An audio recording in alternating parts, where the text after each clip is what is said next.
ದೂರದರ್ಶನ Karnataka channel subscribe ಮಾಡಿಲ್ಲ ಅಂದರೆ ಈ ಕೂಡಲೇ ಸಬ್ಸ್ಕ್ರೈಬ್ ಮಾಡಿದ ಮೇಲೆ ಪಕ್ಕದಲ್ಲೇ ಕಾಣುವ ಬೆಲ್ ಬಟನ್ ಪ್ರೆಸ್ ಮಾಡಿದರೆ ನಮ್ಮ ಎಲ್ಲ ಲೇಟೆಸ್ಟ್ ವಿಡಿಯೋಗಳನ್ನ ನಿಮ್ಮ ಜೀವನದಲ್ಲಿ ಕಷ್ಟಗಳಿದ್ದರೆ ತಪ್ಪದೇ ಈ ದೇವಿಯ ದೇವಸ್ಥಾನಕ್ಕೆ ಬನ್ನಿ.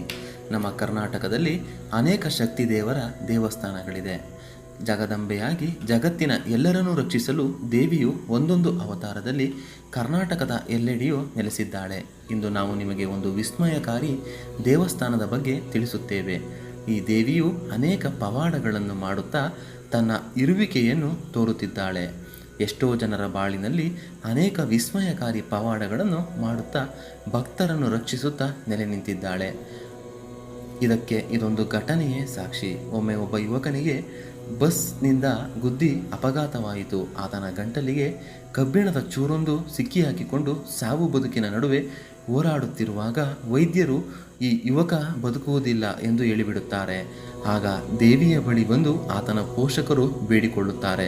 ತದನಂತರ ವೈದ್ಯ ಲೋಕಕ್ಕೆ ಅಚ್ಚರಿ, ಯುವಕ ಬದುಕಿಬಿಡುತ್ತಾನೆ. ಇದಕ್ಕೆ ಕಾರಣ ದೇವಿ ಮಸಣಿಕಮ್ಮ. ಒಂದು ಬ್ರಾಹ್ಮಣ ಕುಟುಂಬದಲ್ಲಿ ಹೆಣ್ಣು ಮಗು ಜನಿಸುತ್ತದೆ. ಒಮ್ಮೆ ಈ ಮಗು 7 ವರ್ಷ ಮಗುವಿದ್ದಾಗ ಶಿವನ ಪೂಜೆ ಮಾಡಲೆಂದು ನದಿಯ ಬಳಿ ಸ್ನೇಹಿತರೊಡನೆ ಹೋಗುತ್ತಾಳೆ. ಆ ಜಾಗವು ಪಿತೃಪಕ್ಷ ಮಾಡುವ ಜಾಗವಾಗಿರುತ್ತದೆ. ಹಾಗಾಗಿ ಯಾರ ತಂದೆ ತಾಯಿಯು ತಮ್ಮ ಮಕ್ಕಳನ್ನು ಆ ನದಿ ದಡಕ್ಕೆ ಕಳಿಸುತ್ತಿರಲಿಲ್ಲ. ತಂದೆ ತಾಯಿಯರ ಕಣ್ಣು ತಪ್ಪಿಸಿ ಅಲ್ಲಿಗೆ ಹೋಗುತ್ತಿದ್ದರು ಈ ಮಕ್ಕಳು. ಈ 7 ವರ್ಷ ಮಗುವಿನ ಹೆಸರು ಗಾಯತ್ರಿ.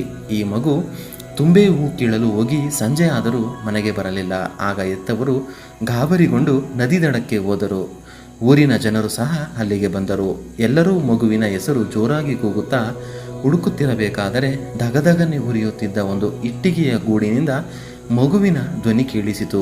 ಇಟ್ಟಿಗೆಯ ಗೂಡಿನಿಂದ ಧ್ವನಿ ಕೇಳಿದೊಡನೆ ಅವರ ತಾಯಿ, ಮಗು ಅಲ್ಲಿಂದ ಬಂದು ಬಿಡು ಎನ್ನುತ್ತಾರೆ. ಆದರೆ ಮಗು, ಇಲ್ಲ ಅಮ್ಮ, ನಾನು ಬರುವುದಿಲ್ಲ, ನಾನು ಇಲ್ಲೇ ಇರುತ್ತೇನೆ, ಇಲ್ಲೇ ಇದ್ದು ಜನರ ಕಷ್ಟಗಳನ್ನು ಬಗೆಹರಿಸುತ್ತೇನೆ ಎಂದು ಹೇಳುತ್ತದೆ.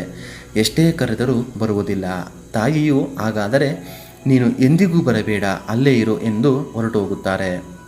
ಇದಾದ ಮರುದಿನ ಜನರು ಅಲ್ಲಿದ್ದ ಇಟ್ಟಿಗೆ ಗೂಡನ್ನು ಒಡೆದು ನೋಡಿದಾಗ ಒಂದು ವಿಸ್ಮಯ ಎದುರಾಗುತ್ತದೆ. ಆ ವಿಸ್ಮಯವೇ ಮಗು ಗಾಯತ್ರಿ ದೇವಿಯು ವಿಗ್ರಹವಾಗಿ ನೆಲೆಸಿದ್ದು. ಸ್ಮಶಾನದಲ್ಲಿ ನೆಲೆಸಿದ ದೇವಿಗೆ ಮಸಣಿಕಂಬ ಎಂಬ ಹೆಸರು ಬಂದಿತು. ಈಗಲೂ ದೇವಿಗೆ 2 ಹೆಸರಿನಿಂದ ಕರೆಯುತ್ತಾರೆ. ಪಿರಿಯಾಪಟ್ಟಲದಮ್ಮ ಎನ್ನುವವರು ಇದ್ದಾರೆ. ಈ ಅಮ್ಮನ ಬಳಿ ಬಂದವರು ಎಂದಿಗೂ ನಿರಾಸೆಯಿಂದ ಹಿಂದಿರುಗುವುದಿಲ್ಲ. ಈ ದೇವಿಯನ್ನು ನಂಬಿದ ಭಕ್ತರು ಕೋಟ್ಯಾಧಿಪತಿಗಳಾಗಿದ್ದಾರೆ. ಇದಕ್ಕೆ ಸಾಕಷ್ಟು ನಿದರ್ಶನಗಳು ನಮ್ಮ ಕಣ್ಣ ಮುಂದೆಯೇ ಇದೆ. ಯಾವ ರೀತಿಯ ಸಮಸ್ಯೆ ಇದ್ದರೂ ಇಲ್ಲಿ ಪರಿಹಾರ ಖಚಿತ. ವಿವಾಹ ಭಾಗ್ಯ ಇಲ್ಲದವರಿಗೆ ಇಲ್ಲಿ ಬಂದ ಮೇಲೆ ಮದುವೆಯಾಗಿದೆ. ಸಂತಾನ ಇಲ್ಲದವರಿಗೆ ದೇವಿಯ ಬಳಿ ಬಂದು ಬೇಡಿದ ಮೇಲೆ ಮಕ್ಕಳಾಗಿದೆ. ಕಷ್ಟ ಎಂದು ಬರುವವರ ಪ್ರತಿ ಭಕ್ತರ ಕಷ್ಟಗಳು ಏನೇ ಇದ್ದರೂ ಇಲ್ಲಿ ಬಗೆಹರಿಯುತ್ತದೆ. ಹೀಗೆ ಭಕ್ತರ ಬಯಕೆಗಳನ್ನು ಈಡೇರಿಸುತ್ತಿರುವ ಅಮ್ಮನ ಸನ್ನಿಧಾನಕ್ಕೆ ಒಮ್ಮೆ ಹೋಗಲೇಬೇಕು. ಶ್ರೀ ಮಸಣಿಕಮ್ಮ ಪಿರಿಯಾಪಟ್ಟಣದ ಹಿರಿದೇವತೆಯಾಗಿದ್ದು, ಉಜ್ಜಯಿನಿ ದೇಶದ ಬಿಜ್ಜಳ ರಾಜನ 7 ಜನ ಮಕ್ಕಳಲ್ಲಿ ಹಿರಿಯವರಾಗಿದ್ದು ಚಾಮುಂಡಿ ಕಿರಿಯವಳೆಂಬ ಪ್ರತೀತಿ ಇದೆ. ಈ ದೇವಿಗೆ ಉರಿಮಸಣಿ, ಕೊಡಗಿನ ಮಮ್ಮಾಯಿ ಅಂತಲೂ ಸಹ ಕರೆಯಲಾಗುತ್ತದೆ. ಈ ದೇವಸ್ಥಾನದ ವಿಳಾಸ ಪಿರಿಯಾಪಟ್ಟಣ, ಮೈಸೂರು ಜಿಲ್ಲೆ, ಹುಣಸೂರು ಮಾರ್ಗ. ಬೆಂಗಳೂರಿನಿಂದ 100 ಕಿಲೋಮೀಟರ್ ದೂರ ಆಗುತ್ತದೆ. ಮೈಸೂರಿನಿಂದ 68 ಕಿಲೋಮೀಟರ್ ದೂರದಲ್ಲಿದೆ. ದೇವಸ್ಥಾನದ ಸಮಯ ಬೆಳಗ್ಗೆ 6ರಿಂದ ರಾತ್ರಿ 8ರವರೆಗೆ. ಫೆಬ್ರವರಿ ಹಾಗೂ ಮಾರ್ಚ್ ತಿಂಗಳಿನಲ್ಲಿ ದೇವಿಯ ರಥೋತ್ಸವ ನಡೆಯುತ್ತದೆ. ಇಲ್ಲಿ ಬಂದು ಭಕ್ತಿಯಿಂದ ಒಮ್ಮೆ ದೇವಿಗೆ ಬೇಡಿದರೆ ಸಾಕು, ನಮ್ಮ ಜೀವನದಲ್ಲಿನ ಸಕಲ ಸಂಕಷ್ಟಗಳು ದೂರಾಗುವುದು ಖಚಿತ. ಅನೇಕ ವಿಸ್ಮಯಕಾರಿ ಪವಾಡಗಳನ್ನು ಮಾಡುತ್ತಾ ಇಲ್ಲಿ ಶ್ರೀ ಮಸಣಿಕಮ್ಮ ದೇವಿಯು ನೆಲೆ ನಿಂತಿದ್ದಾಳೆ. ಅದೆಷ್ಟೋ ಜನರ ಬಾಳಿನಲ್ಲಿ ಸಕಲ ಸಂಕಷ್ಟಗಳನ್ನು ನಿವಾರಿಸಿ ಅವರನ್ನು ರಕ್ಷಿಸುತ್ತಿದ್ದಾಳೆ.